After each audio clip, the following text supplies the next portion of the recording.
sommaire de l'actualité de ce lundi 17 mars sur la première, l'ouverture ce matin à Lomé de la 5e réunion du Conseil des ministres de l'autorité du bassin de la Volta, consacrée à la recherche de solutions aux problèmes des ressources humaines et de cotisation des États membres, l'appui financier et technique de la République d'Allemagne à travers la Fondation Max Planck pour la paix internationale et l'état de droit au pays du Golfe de Guinée confronté à la piraterie maritime, et enfin la subvention des prix de certains produits de première nécessité importés décidés par le gouvernement par le biais de la réduction des taxes douanières avec en ligne de mire la vie chère. Madame, Monsieur, bonsoir. L'autorité du bassin de la Volta est confrontée dans ses activités à quelques difficultés liées notamment aux ressources humaines, mais aussi aux difficultés de recouvrement des cotisations. Certains États membres traînent en effet des pieds pour faire rentrer leurs contributions financières pour le fonctionnement de l'organisation. La 5e réunion de l'autorité qui se tient depuis ce matin à Lomé va se pencher sur le sujet. Le ministre et expert en eau des 6 pays traversés par le fleuve. Présent à cette réunion, le Premier ministre Artem Seliagodji à Oumezounou, qui a ouvert les travaux, a suggéré des pistes de réflexion pour trouver des solutions. Et Soham Théotéo. Pays sans les ressources en eau de la Volta. Cette interrogation illustre l'importance du bassin de la Volta et mobilise les experts et les ministres en eau des États traversés par ce fleuve. La 5e réunion du Conseil des ministres de l'autorité du bassin de la Volta, présidée par le Premier ministre togolais Artem Seliagodji à Oumezounou, vise à réfléchir sur l'avenir de ce fleuve et les actions d'envergure pouvant permettre l'épanouissement des populations riveraines estimées à plus de 20 millions d'âmes. We are a young organization. So now we have to Nous sommes en train d'établir les règlements qui vont nous aider à gérer le bassin. Et nous sommes en train actuellement d'établir ce qu'on appelle la charte de l'eau. Et la charte de l'eau, nous serons soutenus par la Banque mondiale. La Banque mondiale a accepté de nous apporter un soutien pour réaliser ce travail. Et les ressources, ou bien les soutiens, ne doivent pas venir seulement des partenaires. Le bassin de la Volta représente donc un atout inestimable et un bien commun à 6 pays, le Bénin, le Burkina Faso, la Côte d'Ivoire, le Ghana, le Mali et le Togo. Les problèmes relatifs au manque de ressources humaines et aux cotisations des États membres seront discutés tout en prenant en compte les orientations données par le chef du gouvernement togolais. Les problèmes liés à la gouvernance de l'eau sont autant de défis qui ne peuvent plus désormais être abordés de façon sectorielle ou localisée, ni de manière séparée les uns des autres, ou encore moins à l'échelle d'un seul pays. Les solutions doivent désormais passer par une approche globale et régionale, organisée à l'échelle pertinente des bassins versants des fleuves, des lacs et des aquifères, qu'ils soient locaux, nationaux ou transfrontaliers. C'est donc avec le juste fierté que nous accueillons une nouvelle fois à Lomé le Conseil des ministres de l'autorité du bassin de la Volta pour sa 5e réunion. Le bassin de la Volta est lié d'énormes enjeux économiques liés aux nombreuses ressources naturelles dont dépendent essentiellement les populations riveraines. C'est pourquoi la promotion durable du progrès économique et social de nos pays en vue de l'accroissement du niveau de vie de nos peuples passe sur une gestion sage, concertée et durable des immenses ressources dont regorge le bassin de la Volta, particulièrement par une mobilisation et une mise en valeur intelligente des ressources en eau du bassin. Nous pouvons donc affirmer sans nous tromper que l'autorité du bassin de la Volta est bien le cadre de coordination appropriée des actions de développement dans le bassin.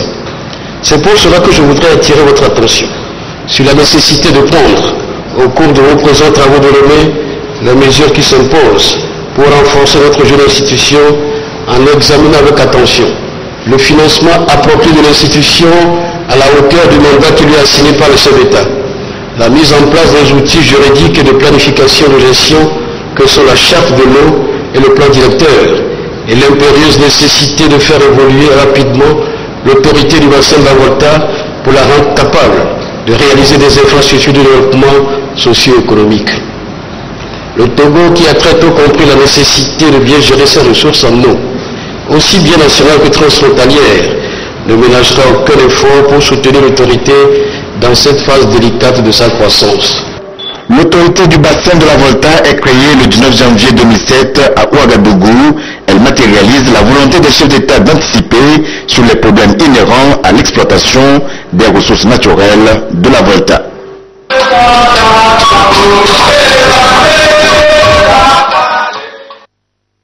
Le bassin du fleuve de la Volta, le fleuve Volta, qui traverse les 6 pays d'Afrique de l'Ouest du nord au sud, regorge de potentialités économiques importantes qui pourraient profiter à des millions de personnes vivant dans ces environs si des stratégies de développement communautaire étaient mises en œuvre en vue de son exploitation rationnelle.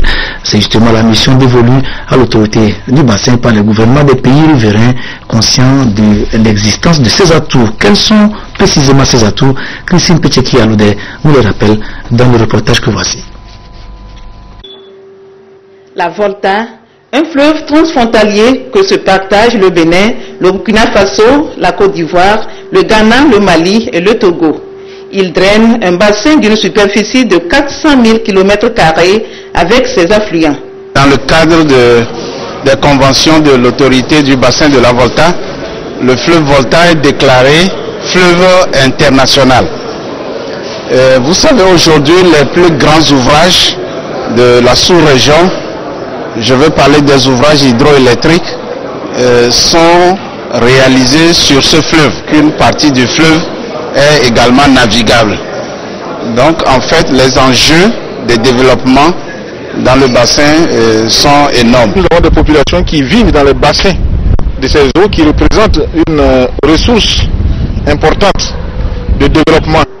Le Togo, comme les 5 autres pays, tire une grande partie de son énergie électrique des installations hydroélectriques du bassin qui présentent d'énormes avantages socio-économiques.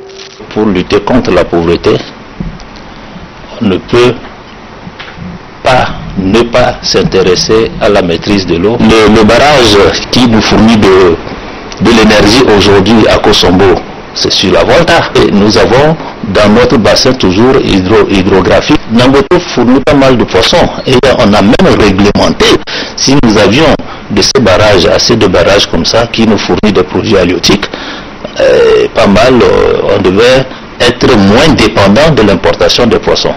Bien sûr, on tire profit au niveau de la pêche, le cas de Namboto, même les autres barrages qui sont faits dans le bassin. La pêche artisanale, les gens, ça nous procure pas mal de produits carnés. C'est pour dire que c'est d'une importance capitale aujourd'hui si nous voulons réduire la pauvreté.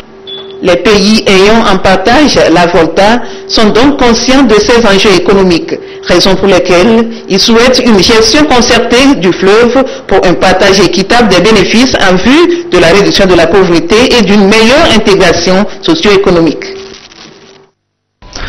Une rencontre internationale sur la sécurité maritime et la lutte contre la piraterie maritime se déroule depuis ce lundi à Lomé. C'est la 3e fois en moins d'1 an qu'une telle rencontre est organisée dans notre pays. Et cette dernière initiative, nous la devons à la fondation allemande Max Planck pour la paix internationale et état de droit. 35 experts togolais en sécurité maritime issus de la police, de la gendarmerie, du port autonome de Lomé, de la marine et du ministère des Affaires étrangères notamment y participent. Le Togo, comme la plupart des pays du Golfe de Guinée, est confronté depuis quelques années à une insécurité maritime orchestrée par des bandes organisées, même si le phénomène tend à baisser d'intensité chez nous grâce à la guerre que lui-même les autorités, la vigilance reste de mise. Clarisse Atiklé. La piraterie maritime et les vols à main armée, des actes qui menacent la sécurité des navires et des gens de mer. Les eaux somaliennes sont les plus sujettes à ces phénomènes en Afrique et les Nations Unies ont pris à cet effet des résolutions et adopté des conventions pour lutter contre ces fléaux. Le Togo, dans une logique de prévention, va s'inspirer des stratégies de la Somalie et bien d'autres pays qui combattent la piraterie maritime. On va faire une comparaison juridique, on va parler du régime juridique dans le Bénin, au Togo, dans la France et en Belgique pour faire une comparaison comment ça se fait la lutte contre la piraterie dans plusieurs pays. C'est la Fondation Max Planck pour la paix internationale et l'état de droit qui a initié cette rencontre sur la sécurité maritime et la lutte contre la piraterie dans le golfe de Guinée.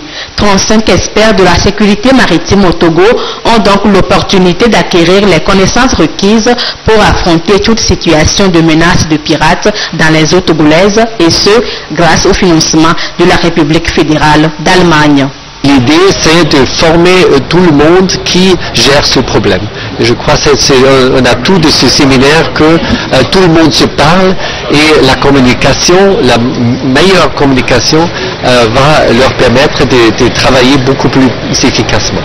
Le Togo, qui depuis l'année dernière a engagé un combat ardu contre la piraterie, trouve en cette session une occasion de se former davantage. Pour permettre à nos acteurs d'être aptes à combattre la piraterie maritime si ça se produisait dans nos eaux territoriales. Vous avez les personnels, vous avez le matériel, et le chef d'État a su bien répondre à cette insuffisance du matériel en commandant des patrouilleurs qui vont être livrés d'ici peu. Les incidents de piraterie ont beaucoup diminué ces dernières années dans le golfe d'Aden, mais ont pris de l'ampleur dans le golfe de Guinée, à en croire les experts de la Fondation Max Planck, d'où leur engagement à renforcer les actions de prévention. La coopération japonaise vient de signer 2 accords de financement d'un montant de près de 110 millions de francs CFA avec 2 organisations non gouvernementales basées au Togo et évoluant dans le domaine de la santé. Le premier accord va profiter à l'Organisation africaine pour le développement des centres pour personnes handicapées et il va permettre la construction d'une centrale d'achat de produits orthopédiques, et le second au centre de coopérative villageoise pour le développement social en Afrique, et il est destiné à la construction d'un centre de santé et d'un forage dans la préfecture de Yoto. Les documents portant les 2 accords ont été signés côté togolais par le directeur de cabinet du Premier ministre Sintei Chioupé et pour le compte du Japon par Inoue Suzumu, ambassadeur du pays du soleil levant au Togo. Compte rendu Arnold Kideo. La santé et l'eau potable sont l'une des priorités du programme d'aide japonaise. C'est ce qui justifie ces 2 accords de financement estimés à plus de 107 millions de francs CFA dans le domaine de la santé au Togo. La construction d'une centrale d'achat de produits orthopédiques d'un montant de 55,675 millions de francs CFA sera assurée par l'ONG, Organisation africaine pour le développement des centres pour personnes handicapées. La réalisation d'un forage et d'un centre de santé à Boto-Kosidame incombe à l'ONG, Centre coopératif villageoise pour le développement social en Afrique. L'aspect le plus important de ce financement, c'est la capacité de stockage que OADCPH va disposer dès maintenant, ce qui permet d'agir économiquement sur les coûts, mais aussi de faciliter un plus grand nombre de personnes handicapées d'accéder à un appareillage à moindre coût. La réalisation de ce projet va permettre à la population bénéficiaire, c'est-à-dire la population de Boto, des soins de qualité dans un cadre bien adéquat. L'ambassadeur extraordinaire et plénipotentiaire du Japon, Inoue Suzumu, a souhaité que l'aide apportée puisse contribuer à l'amélioration des conditions de vie des populations togolaises et renforcer les liens d'amitié et de coopération qui existent entre le Japon et le Togo. Conscient que les structures spécialisées qui s'occupent de la fabrication de prothèses, la réadaptation, l'éducation et la formation des personnes handicapées sont souvent confrontées au problème d'approvisionnement de matériaux de travail. Le gouvernement du Japon a répondu favorablement à cette requête afin qu'un grand nombre d'handicapés puissent acquérir des appareils orthopédiques. Il faut aussi souligner le soutien des responsables du Fonds spécial du Comité international de Croix-Rouge, CICR, pour handicapés aux activités d'approvisionnement du centre. Le 12e projet est aussi du domaine de la santé. Il concerne le projet de construction d'un centre de santé et d'un forage à Goboto-Kosidame, dans le département de Yoto. Je souhaite que la réalisation de ces 2 projets contribue de façon pérenne à l'amélioration de la qualité de vie des populations bénéficiaires. Le secrétaire général du ministère de la Santé et le directeur de cabinet du Premier ministre ont remercié l'État japonais pour ses appuis multiformes au Togo, surtout dans le domaine de la santé. Ces appuis permettent au gouvernement de rapprocher davantage les soins de santé des populations. L'aide qui est octroyée ce jour vient ainsi s'ajouter aux nombreux autres appuis dont a bénéficié le Togo dans sa coopération avec le Japon. Je voudrais donc, au nom de son Excellence, Monsieur le Président de la République, du Premier ministre et du gouvernement togolais, témoigner notre gratitude à la République du Japon, qui ne ménage aucun effort pour ses appuis multiformes au Togo. Le financement de ces projets a été fait dans le contexte du programme de dons aux micro-projets locaux, contribuant à la sécurité humaine, qui est un volet de la coopération financière non remboursable du Japon. Le Togo prend le phénomène de la cherté de la vie par les corps. Les autorités viennent en effet d'adopter une série de mesures pour casser les prix de certains produits de première nécessité sur le marché. Ces mesures consistent à réduire les taxes douanières sur les 10 produits à l'importation. Ils sont 14 au total, ces produits, parmi lesquels le riz, le sucre, les pâtes alimentaires, les huiles végétales, les détergents. Une chose étant de prendre des mesures et une autre étant de veiller à ce que l'on en ressente l'impact sur le panier de la ménagère. La question se pose maintenant de savoir ce que l'État compte faire pour contraindre grossistes et détaillants à répercuter ces mesures sur les prix des produits subventionnés. Charlotte Nsime a abordé le sujet avec la ministre du Commerce et de la Promotion du secteur privé. Réponse dans ce reportage. L'État togolais en lutte contre le phénomène de la vie chère. Dans sa politique de stabilisation des prix à la consommation, des mesures sont prises au niveau des taxes douanières.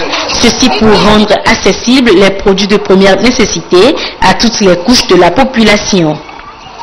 Ces mesures consistent à un renoncement des taxes au cordon douanier. Ces renoncements qui peuvent aller même jusqu'à 75% des taxes normalement dues. Le gouvernement est conscient du bien-être de sa population, de la population togolaise, et n'hésite pas,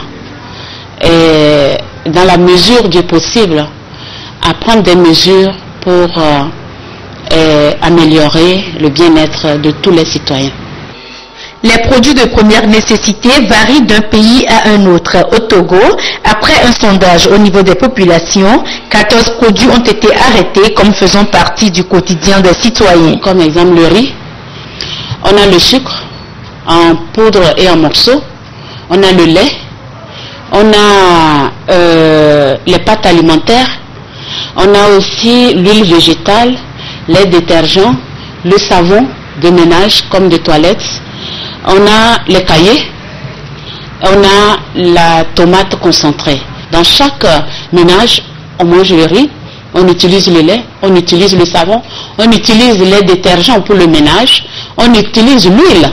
Donc pour ça, le gouvernement a pu faire cette enquête et se rendre compte que c'est des produits de première nécessité qu'il faut soutenir. Autant de produits qui auraient pu coûter cher si les autorités n'avaient pas la mesure de la chose. Au lieu d'imposer le sac de riz de 50 kilos pour une valeur de 12 500, le gouvernement a décidé de le faire sur une valeur de 3 000 francs. Ce qui fait que le gouvernement renonce à prendre plus de taxes que prévu. Donc, sur le consommateur, ça veut dire que le détaillant ne peut pas aller au-delà de certains prix, ne peut pas avoir une marge supérieure à un certain pourcentage. Et nous, ici, au niveau du ministère du Commerce, on a une direction, une équipe qui, de temps en temps, va sur le marché pour vérifier que les commerçants ne vont pas au-delà des prix homologués. De 2008 à 2012, plus de 104 milliards de francs CFA ont été débloqués pour subventionner les produits de première nécessité. En 2013, 42 milliards ont été injectés. Cette année, le gouvernement prévoit amplifier les mesures de renoncement aux taxes et droits douaniers, ce qui pourra améliorer considérablement les conditions de vie des populations. les ordinateurs. Il faut penser aussi à détaxer l'importation des outils informatiques. L'outil informatique, parlons-en justement, l'Institut africain d'informatique ouvre ses portes au public. Si vous voulez en savoir un peu plus sur cet organisme, son fonctionnement, ses activités, les opportunités d'emploi et d'affaires que vous pouvez en tirer pour vous-même et pour vos proches, rendez-vous au siège du CENETI. C'est là que l'IAI, l'Institut africain d'informatique, s'expose aux visiteurs pour une semaine. Apollinaire Kadanga y était ce matin. Voici ce qu'il nous en dit. Après 5 mois de cours, de travaux pratiques et des partiels du premier semestre, les étudiants de l'Institut africain d'informatique IAI Togo ont marqué une pause pour se divertir, d'où ces journées portes ouvertes sur l'Institut. Une occasion pour rendre plus visibles les activités de cette école. Pour la 7e édition des journées portes ouvertes, l'Institut annonce l'ouverture de nouveaux cycles pour compléter le cursus universitaire des étudiants. Aujourd'hui, il est question d'ouvrir une licence en multimédia, en technologie web et en infographie. Et ensuite, il faut un master. Nous formons des gens qui sont diplômés à 16 ans, à 17 ans. Ils ont leur licence. Mais ils sont bloqués. Donc, il est question de leur permettre de renforcer leurs capacités. Il nous faut maintenant un bac plus 5. L'IAI est la première école supérieure en informatique dans la sous-région. Ayant son siège au Gabon, l'Institut est installé au Togo depuis 2002 et a déjà mis sur le marché du travail plus de 256 ingénieurs des travaux informatiques et une dizaine de techniciens supérieurs en logiciels et systèmes de réseau. Plusieurs activités vont meubler ces journées portes ouvertes, à commencer par cette caravane à travers les artères de la ville de Lobé.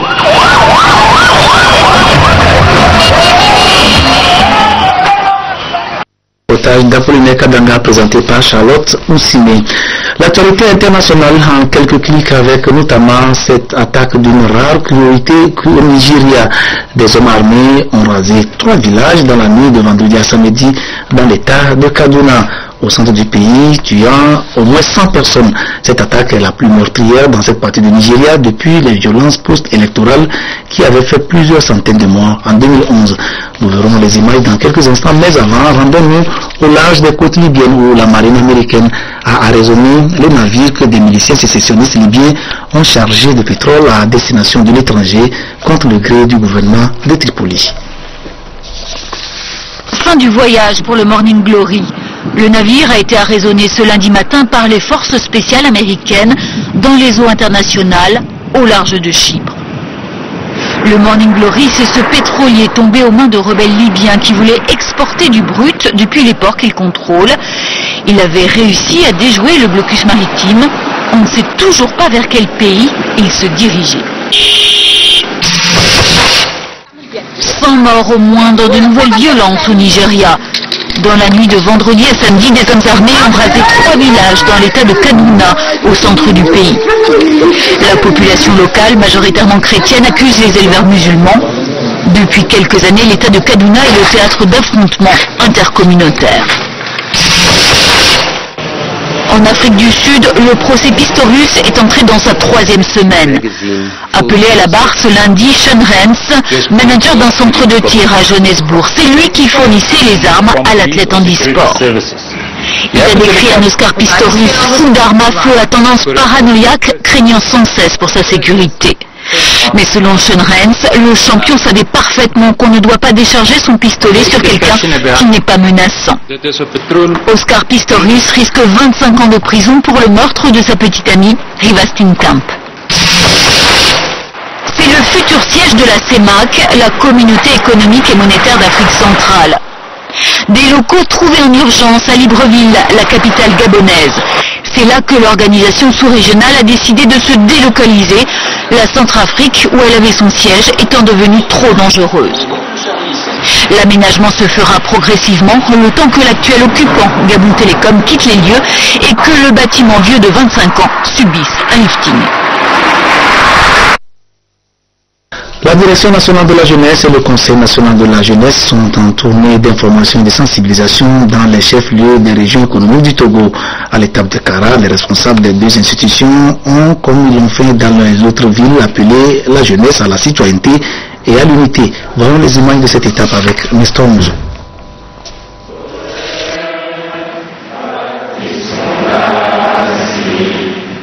C'est l'étape de Kara, de la tournée de sensibilisation de la direction nationale et du Conseil national de la jeunesse.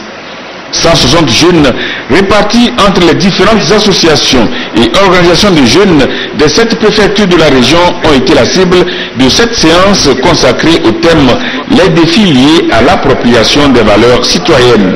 Aujourd'hui, la citoyenneté constitue une priorité pour le gouvernement et le ministère qui est en charge de cette jeunesse a également la responsabilité d'aider cette jeunesse à cultiver la citoyenneté, de sorte à leur donner les moyens de participer activement au processus de développement de notre pays.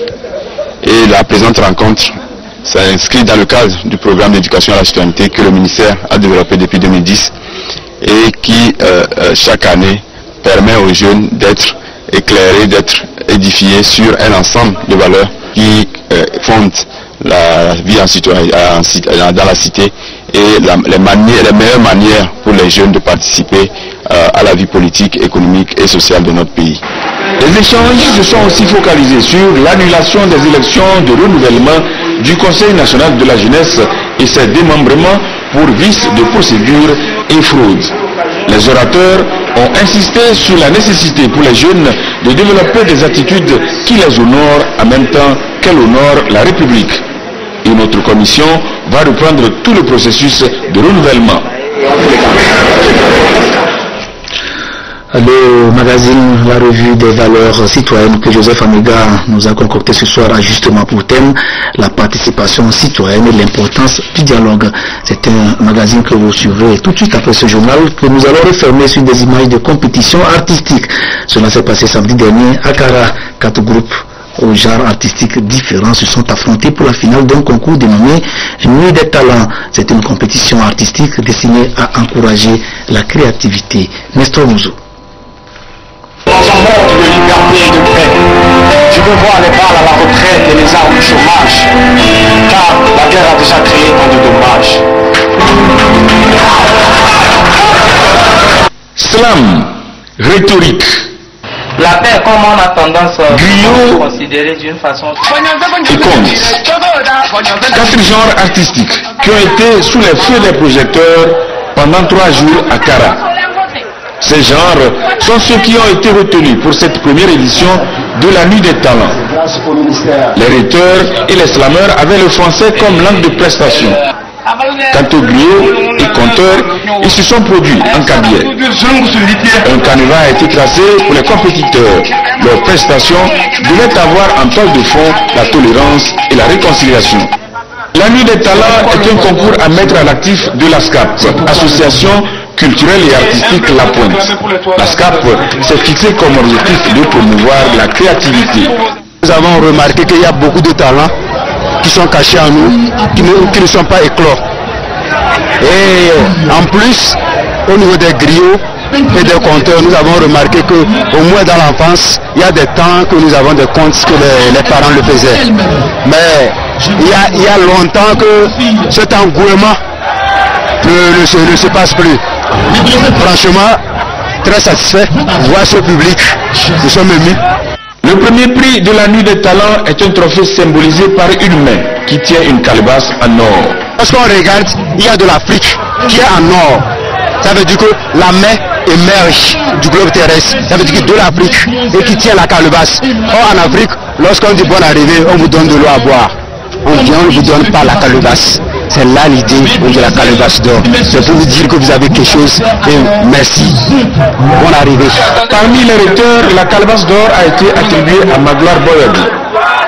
Dans la catégorie des slameurs, Amen Deno est monté sur la plus haute marche du podium.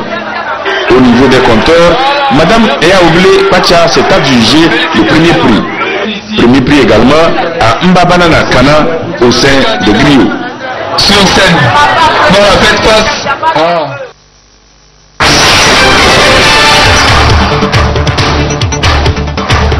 l'ouverture ce matin à Lomé de la 5e réunion du Conseil des ministres de l'autorité du bassin de la Volta, consacrée à la recherche de solutions au problème des ressources humaines et de cotisation des États membres, l'appui financier et technique de la République d'Allemagne à travers la Fondation Max Planck pour la paix internationale et l'état de droit au pays du Golfe de Guinée confrontés à la piraterie maritime, et enfin la subvention des prix de certains produits de première nécessité importés décidés par le gouvernement par le biais de la réduction des taxes douanières avec en ligne de mire la vie chère. Eh bien, merci de votre aimable attention. Excellente soirée à tous. Au revoir.